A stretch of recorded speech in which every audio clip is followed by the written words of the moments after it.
My name is Jamie Villarreal. This is my 9th year teaching at Lehman High School. I've taught biology and chemistry. I've also served as the instructional coach for the science department and math department here at Lehman. And this year I have the pleasure of teaching our 9th grade advanced biology students.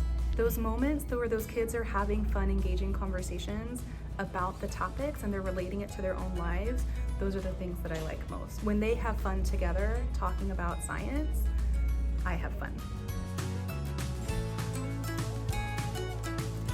Our lessons always use what we call the 5E model. So there's always an engage activity, something that's going to hook the students into the day's topic. And then they do an activity where they explore the topic in a little bit more depth. And then the explain portion is the direct teach moment for the teacher. This is really when I can step in and clearly articulate the learning goals that I need my students to master that day. So in our classroom, we've started to do kind of a flipped model. We provide the notes for the students well in advance. We print the whole notes packets for the entire unit.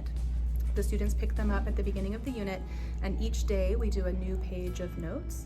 If the cell is not able to repair the damage, then it's going to self-destruct. And we call that apoptosis. Can you guys say apoptosis? Apoptosis. This is the self-destruct button. If during those checkpoints, the cell detects that there is damage and it's not safe to proceed with division, then the cell will burst. It's called programmed cell death. Why would it be helpful for the cell to just die? So it doesn't replicate the bad. Correct, so it doesn't continue to replicate damaged cells, it doesn't spread, right? What I like about the notes is that they're very organized, one step at a time, which makes it easier to learn. It's just really easier to comprehend whenever you're not writing them down, because my brain just works like that. They're organized because it makes it easier to learn everything. When you are actively going through and highlighting like what's most important, it helps a lot of students like comprehend it better. If I ever need to go back to look at something, I know it's right there. There's always a set of practice questions to go along with the notes pages, and the notes are completely filled in. There's no blanks for the students to fill in. Our goal is for the students to really just have an opportunity to process their notes using those questions that we've provided with them to guide their self-reading. So we give our students about 10 minutes to 15 minutes to read their notes on their own, to answer the questions that we've provided for them, and then the teacher will spend another 7 to 10 minutes annotating the notes. So I just go over with them, I explain it in my words, I provide graphics and highlight key important ideas that they definitely need to walk away with. After that process, we would use those notes and apply them to a star level question to make sure that our students have mastered the topic for that day. It makes everything so much more efficient. The students are so much more responsible for their own learning. I'm really more there as a guide and as a facilitator, so I can see student understanding when they are using their notes as a resource and less as a task or a checklist that they're needing to do, right? It's really a resource that's helping them conceptualize and formalize their learning. Kids love to do. They love to do things. So any opportunity that you can take to put the work on the students in a well-structured way is going to get you a lot of buy-in. Me talking to kids about cancer is not as engaging as them experiencing the risk factors of cancer themselves, right? You're going to select 3 lifestyle cards, just right off the top, draw 3.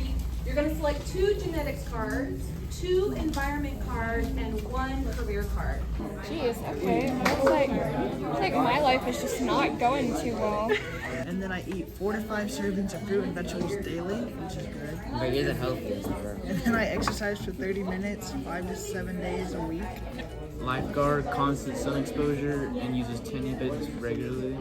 Smoker and I vape daily. I eat very little fiber, and giving the students an opportunity to extract DNA from a strawberry rather than just showing them pictures of DNA is going to make them much more engaged. That might not be where the intense learning happens, but it is the hook that gets them into the learning experience. So don't shortchange those fun, engaging activities because it's the leverage that you use to get them to work harder 10 minutes later. It's worth it. It is worth it.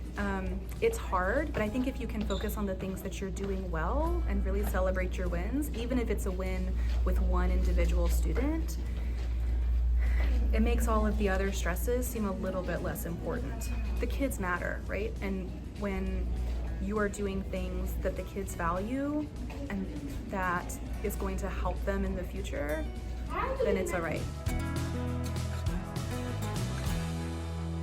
She's so fun and like energetic to be around. She definitely gives off elementary school vibes.